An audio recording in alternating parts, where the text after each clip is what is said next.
Hello and welcome. My name is Megan Lucky, and this is A Lucky Life. Come along with me as I try and get to know myself better and hopefully help you get to know yourself better too. Episode 2. I can't believe I'm saying that, but we're back. And if you're joining me again, and I'm not just talking to myself, thank you for coming back. And genuinely, I am so grateful for you. So, without any further ado, I'm going to open the episode again with a tarot card because it puts me at ease and I think it'll be a nice tradition. I won't always do tarot cards. I have a couple other decks of inspirational, cool cards that I will randomly pull from to see what the message of the day is. I have Crush Your Goals, which one of my best friends got me, and I have Super Attractor cards that are awesome affirmations that my beautiful cousin got me. So next time we'll do one of those, but this time another tarot card. Okay, universe. Centering my energy, trying to at least. Oh boy, that was fast. What do we need to know? Ooh, King of Pentacles. Another really good card to start with, kind of reaffirming again that I'm moving in the right direction. You will receive money or gifts of value or benefit in kind. Yes, we like to hear that. You've got that lucky touch that a person needs to be successful. Whatever you are working on now will come to fruition, but you may need to seek professional advice along the way. You are stable and secure in your outlook, bringing wealth to a business relationship. This can be money, but also maybe a wealth of knowledge. I'm just kidding. That's great. Directing your energy to your crown chakra will help to connect you to the universe and see that you can truly succeed. The only blocks are those you create for yourself. I feel that. Golden Ray Calcite will help extinguish these blocks and boost physical and mental energy and creativity. I'm allowing that card to serve as a reminder that if I continue to do things that align with me and put my energy and efforts towards the projects that I think I can bring value to and get value out of for my journey, then it could really pay off for everyone and the universe. So anyways, let's get into it. So if you weren't here last time, I'm continuing to answer questions that people on Instagram asked about me to get to know me better or just curious. So the one that I left off on, which I know everyone's been waiting for, I'm just kidding, is about Beer Girl. So if you don't know Beer Girl, which I highly doubt you don't know because the only place I'm really advertising this podcast is on Instagram. So if you follow me on Instagram, you probably know about Beer Girl. But nonetheless, I'll give you a quick brief just to sum it up for those who don't. So a couple years ago, I went to the US Open tennis match in New York with my boyfriend for the first time and was having so much fun. And I had got on the Jumbotron in the crowd, which has literally never happened to me before. I don't think I've ever been on the Jumbotron at least long enough for me to notice and do something. So my natural instinct was to finish my beer because you have to do something when you're on the Jumbotron. What are you going to do? Just smile and wave? No, that is a loser behavior. I'm sorry if you've done that, okay? Don't take it personally. But anyways, I wanted to do something fun. It was literally so instinctual to me to finish my beer. I always think it's so funny when people ask, why did you do it? What made you do it? I'm like, I don't know. When you're on the Jumbotron, you got to do something. So anyways, I chugged my beer, and honestly, it was so fun. The crowd energy went up, and people were cheering, and it was a blast. Didn't think much of it. An hour goes by, and the Jumbotron comes back to me. So I was like, oh my God, people loved it last time. I got to chug the beer again. So I took my boyfriend's beer. I chugged it again. It was really fun. Again, the energy went up. I'm pretty sure even the tennis players were like, yeah. So it was really fun. And in the moment, a couple people had sent me Snapchat or Instagram videos of seeing me on ESPN TV. And I was like, oh my God, no way. My Jumbotron appearance has been televised. That's awesome. But little did I know that it was going to blow up and go completely viral over the weekend, all over the internet, all over the world. And it was the craziest thing ever. Super, super fun and hilarious, and had a great time with it. So now, this past year, we went back, and everyone was like, what are you going to do? Are you going to go back? Because it was this whole thing last year. And I was talking to my boyfriend, like, what should we do? I want to go back. Like, I had so much fun. And, like, you never know. I didn't want to plan it. I was like, if it happens again, that would be hilarious and meant to be. But I don't want to plan it. Like, let's just go and have fun and see what happens. Plus, we went the same night that Serena Williams was retiring. And obviously, we couldn't afford to be in that main stadium. We were in the same smaller stadium we were in last year. So we were like, yeah, we'll go and whatever. So I really didn't expect anything of it. And we were in different seats. We sat down. Of course, I had my beer, just in case. We sit down, and literally like 10 minutes in, one of the camera guys like locks eyes with me, and he's like, you. And I was like, oh my God. I was like, yeah, it's me. And he was like signaling, walkie-talkieing, and I was like, holy crap. My boyfriend and I were like, oh my God, it's definitely gonna happen again.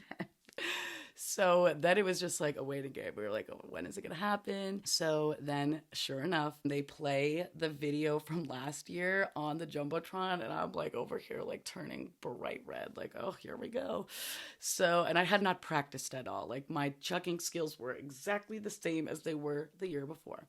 So I was like, okay, let's do this. I chug it. Everyone's cheering. It was so fun. And then it happens. Like, I didn't know what to do. The camera was still on me. So then I chugged another beer. And that's actually the one, again, that went viral later on. So, and actually there's some more funny stories from the second year that never got aired. But I'm going to save those. I'm going to keep another little cliffhanger. So anyways, the questions that people were asking me about Beer Girl were, what are the downsides, like, and pressures that come with the viral chug, and have I been able to monetize it? So I'm going to actually say the things that I love about it first. I love having like bragging rights and having my friends have bragging rights that they know me because of this. So it's fun if you're asking the right people. And it connects me to people all over the world who are really typically awesome people. And I really love it because part of my essence and something that I still am, obviously I'm on a journey right now to figure out like what I love about myself and want to embrace and what I want to work on. So one of the things I do love about myself is that I really enjoy bringing joy and laughter to people around me. And I feel like I really did that with this whole thing that never meant to like be anything, if that makes any sense. So I really do feel like it's connecting me to like this enormous audience. And it has been so cool to get to know some people because of this that I would literally never have known. And just hearing things from different types of people all over the world has been like crazy and awesome. So I also love that, like, if you had told little Megan, like little 13-year-old nerdy Megan, that I would be all over ESPN and SportsCenter for chugging a beer and being like hot, she would go crazy. Like, she would be so happy and excited because she thought, I just remember like being a little kid and being like, and this is so sad. I don't even know if I should share this, but it's coming out anyway. Like, I remember, like, I really wish that, like, I was pretty and, like, I wish people liked me. Like, I wish that I felt like I belonged. And so, and I loved sports. So, like, ESPN and SportsCenter, even though I know it's alcohol and not, like, anyways. So, yeah, I really do.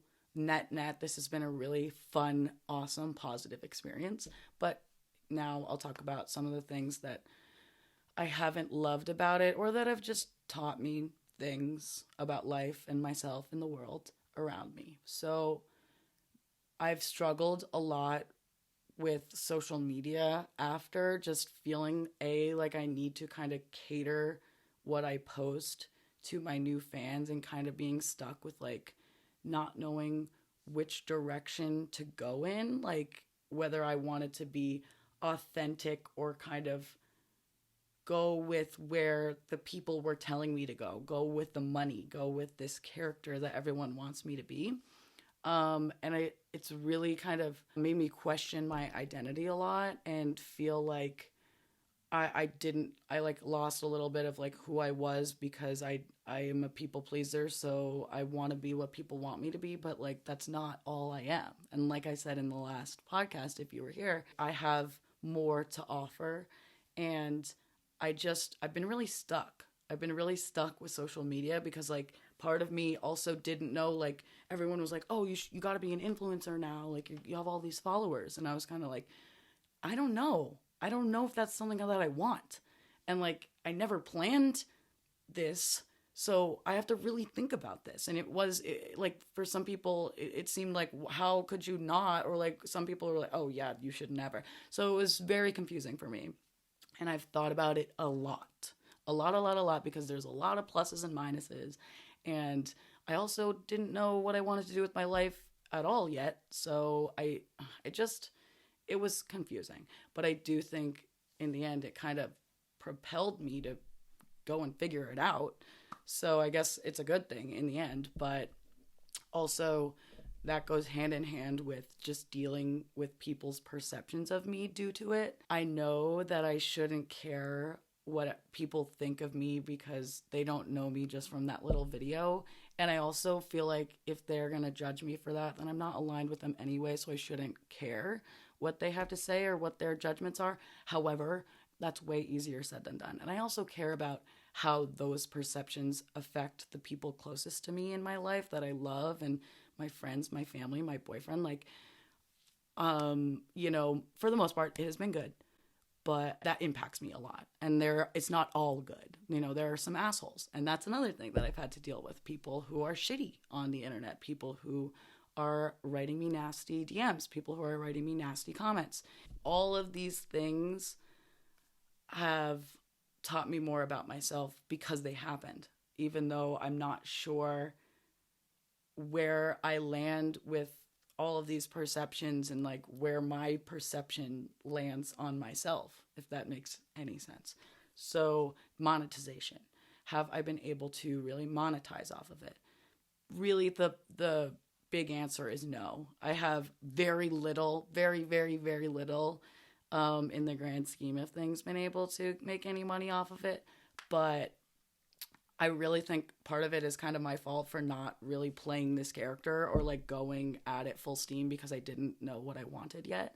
I've done some fun things because of it, and again, met cool people, but people and brands that have reached out because of it, either they weren't aligned with me or they kind of disappointingly fizzled out. So I'm working on it because I have come to the realization that obviously I'm starting this podcast and I'm posting more on social media because I do want to connect with people at a large scale. I do want to like be vulnerable and share myself with the world in different ways. And yes, the fun beer drinking side, and also like the deeper side to me as well. So I just think that the world needs more authenticity, and I want to be part of that. So I really feel like it'll fuel my purpose to allow the world in, even if it's really hard. I know that there are pros and cons with being vulnerable on the internet. It comes with the territory. I also don't think that means that I'm inviting for people to judge me or say mean things to me. Absolutely not. You should not do that. People need to take responsibility for their own words and actions and just be good human beings.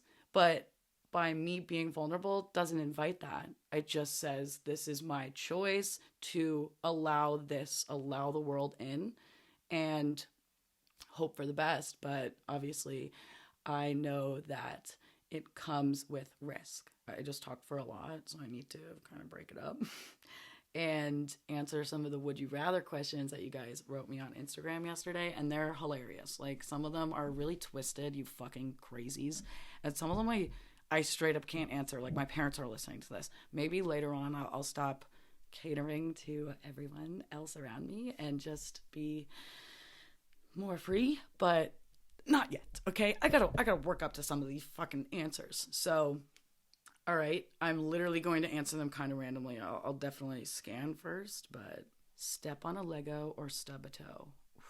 Oh God, both of them suck. But honestly, stub a toe. You know why? I have this weird like thing when after I stub a toe, the initial is like the worst, awful. But like in between the initial and like it feeling totally better, there's that like weird like good pain. I don't know if that makes any sense. Maybe I'm a masochist, but anyways, moving on. Would you rather only wipe with saran wrap or sandpaper for life? Oh my god. I mean, like saran wrap wouldn't hurt, but you wouldn't wipe like anything with that. And like sandpaper, you could wipe more, but it would hurt and probably fuck up your skin unless it gets like tough enough to the point. I saran wrap. Sorry, I would just drip dry and hope for the best. Anyways, okay, moving on. Would you rather become someone else or stay you? Oh, I like that one because stay me. I might not have always answered it like that, but stay me.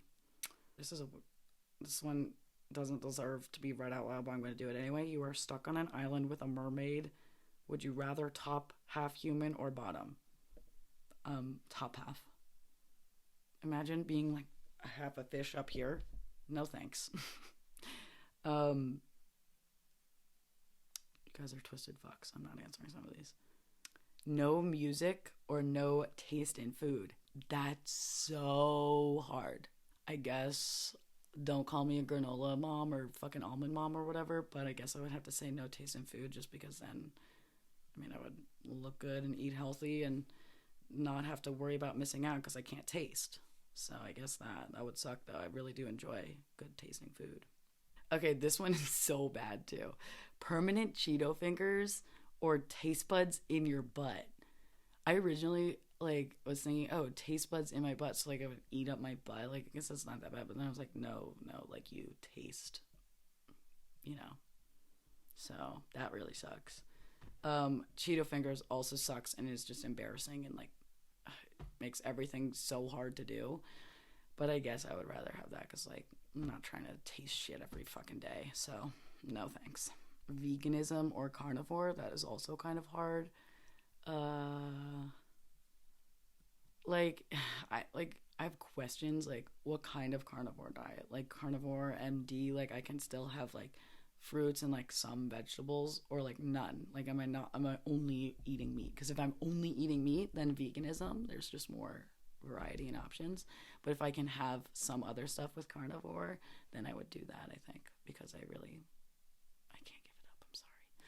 Would you rather be blind or trapped in an Olive Garden for the rest of your life? That's horrible. I saw someone else answer that and they said trapped in an Olive Garden. And I was like, that's crazy. I would literally go mad. I would go insane. I would be blind, even though it would suck. Oh, I like this one. Would you rather give up tacos or give up hamburgers? It can be any taco or any burger. I would rather give up tacos because I feel like there's more Mexican food that I can like replace it with, kind of. Whereas burgers, there's really no replacement. I love a good cheeseburger. So, okay, I'm just going to answer a few more serious questions. What has given me more fulfillment in life than I originally expected? So my answer to this is making bad decisions and like making the wrong choice, because when you make wrong decisions, they still lead you to lessons that you wouldn't have learned otherwise, and more fulfillment because then you're in a new headspace in your life that you are only at because of those bad decisions, because of the way that you've learned. Okay, so another question that I really liked, and it feels like aligns with my deeper purpose for this podcast, is what motivates me / what does success look like to me? And I initially read this and I was like, oh, these are two totally different questions. Like what motivates me, like I thought, oh, is, carrot versus the stick. Like I'm not motivated by, criticism and harsh punishment, judgment. I'm more motivated by like incentives and encouragement. And then I realized, no, the question's like exactly the same pretty much. Like it means what does success look like and how it motivates you to live your life. So I Googled it to make sure I was answering it right, and I stumbled upon an article from Psychology Today about like the 10 most common sources of motivation. And I thought it was really interesting because my initial answer was success to me looks like me being happy and comfortable and not having all of these fears, worries, insecurities, and doing the things that bring me peace and joy on a daily basis, and I have a clear purpose in my life, and just I'm working towards it every day, and I'm enjoying the journey of life. Like that's what happiness and success looks like to me, and that's, yeah, I guess that's what motivates me too, even though of course I'm affected by the society we live in and like capitalism and what has been conditioned for me to want my whole life is still like a part of me that I'm working through. But let me read the 10 most common sources of motivation because I think they're interesting and you can see where if you fit into any of these boxes. External incentives, avoiding losses is the second one. Hitting rock bottom, that's a big one. Intrinsic motivation, which is where I think I fall under. Maintaining a positive self-image, I think a lot of people fall under that. Self-validation, curiosity, autonomy, current mood, and other people. What do you fall under? Okay, another question that I love is yoga hard to start with? And I'm sure they're asking because I just got certified as a yoga teacher not too long ago. I haven't officially started teaching yet. I'm really excited to, but obviously because of this trip, I had to put that on hold. So I've only done some one-offs and like classes for friends and family, which has been awesome. And I'm also working on building my own practice so that I can be a better teacher when the time comes to really teach. But I want to share it with you guys.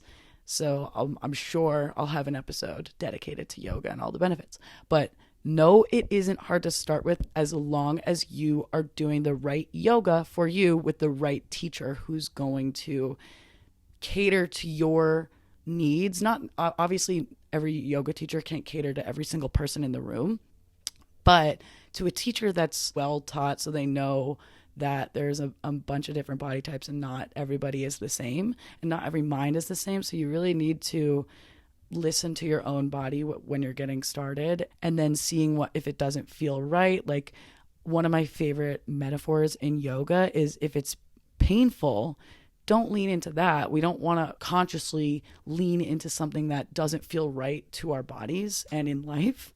But if it's uncomfortable and you feel like you are stretching and you are uncomfortable in a way that you're going to grow from it and you're going to get stronger from it, then you should lean into it. And it's kind of counterintuitive to our natural instinct. So I think also that's how life works. Like if you are leaning into the discomfort, you're going to grow and you're going to learn and you're going to get stronger. So it's a really powerful tool. And it's also not only is it physically good for you, it's mentally good for you. It connects you to your breath and it helps you get more into the present moment. And it helps you live longer because your body is meant to be able to move in the way that yoga teaches you how to move. So yeah, it's for everybody, every mind, just different levels. Listen to your body and you should try it. I'm excited for you. So I'll leave it at that and call it a day for now. But I can't wait for next week. I feel like I have actual topics I want to talk about next week now that we've kind of gotten over the get to know me hump. And I'm really excited to tell you guys more about the trip and like what I've learned about myself. I think also 3 weeks will have been a good time to like actually have substance to discuss. So I'm really excited. But anyways, thank you for giving me another chance and for wanting to listen to what I have to say this week.